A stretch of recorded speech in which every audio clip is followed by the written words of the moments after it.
People often associate changing their life with New Year's resolutions and waiting for a miracle to happen.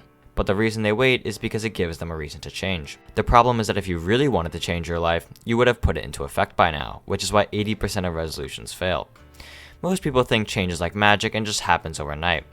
Imagine pulling up the Planet Fitness on January 1st and seeing lines on every machine being used. Although most of the machines are probably being used wrong, by February, most of the machines are now empty. This is because change is a long process. It's like assembling IKEA furniture. Frustrating, requires effort, and you might end up with a few screws loose. Maybe you want to exercise more or look different, or maybe you have a gambling addiction, because the first step is identifying the problem. There's always a spark that makes you decide you want to change. You could get inspired or have something make you go, wow, I need to change this. For me personally, it was the truth. I remember 2 years ago, I weighed 90 pounds, had a ton of acne, and had the squeakiest voice. I was arguing with my friend, and the last thing he said to me was, well, you're really ugly. While I was heartbroken, especially because that was from my crush, as soon as I got home, I looked in the mirror and realized, maybe he's actually right. But you know what they say, the truth hurts.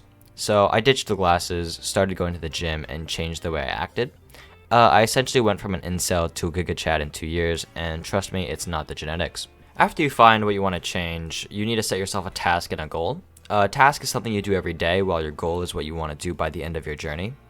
It's important that these are realistic and actually measurable. Instead of saying, I want to go to the gym more, your goal should be, I want to bench 225.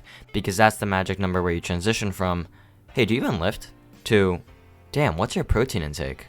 This is why your task should be, I want to go to the gym every day right after work. Because achieving these smaller goals actually makes you feel good inside.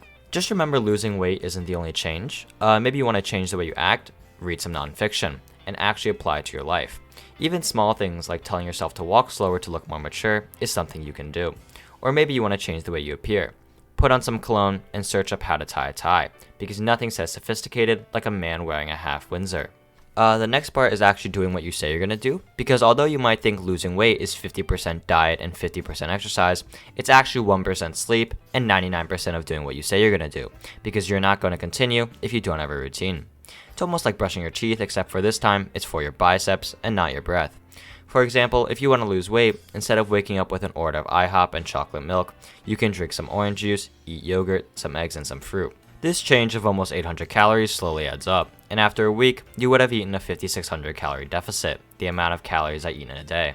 It's also important you have a friend to hold you accountable. Going through change with someone else is important, and it's much easier to do it with someone else, so when you inevitably surpass them, you can laugh in their face. It's like having a workout buddy who doesn't let you skip leg day, because we all know skipping leg day is a sin. It's also very important to track progress. Maybe you have a spreadsheet of the weight you're lifting, or maybe it's a journal.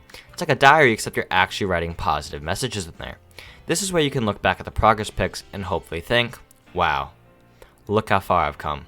At this point of the video, you might be asking, what if I don't have the determination to continue? While I like looking at myself in the mirror, you have to expect hard times ahead. Instead of looking at a donut and saying, guess it's bulking season, you should instead have avoided looking at it in the first place, because every temptation is just another reason to get yourself off schedule.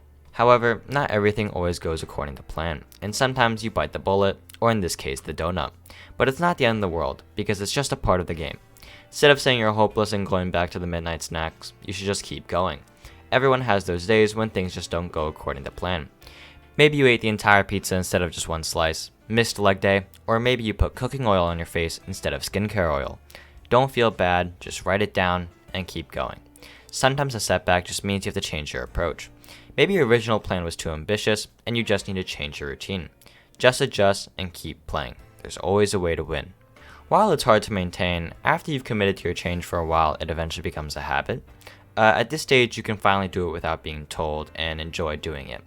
I remember when I was young, I would have to play piano for 30 minutes every day, and my mom wouldn't let me eat until then. Not sure if that's legal or not, but after a while of starving myself, I learned to just play the piano. And it became easier the more I played it. Now, I play for an hour each day out of habit, so I can have a second serving at dinner. At this point, your change is no longer a choice, and once it becomes a habit after a while, you slowly make progress towards your goal. But remember, your goal is not the end, because there's always something more you can do.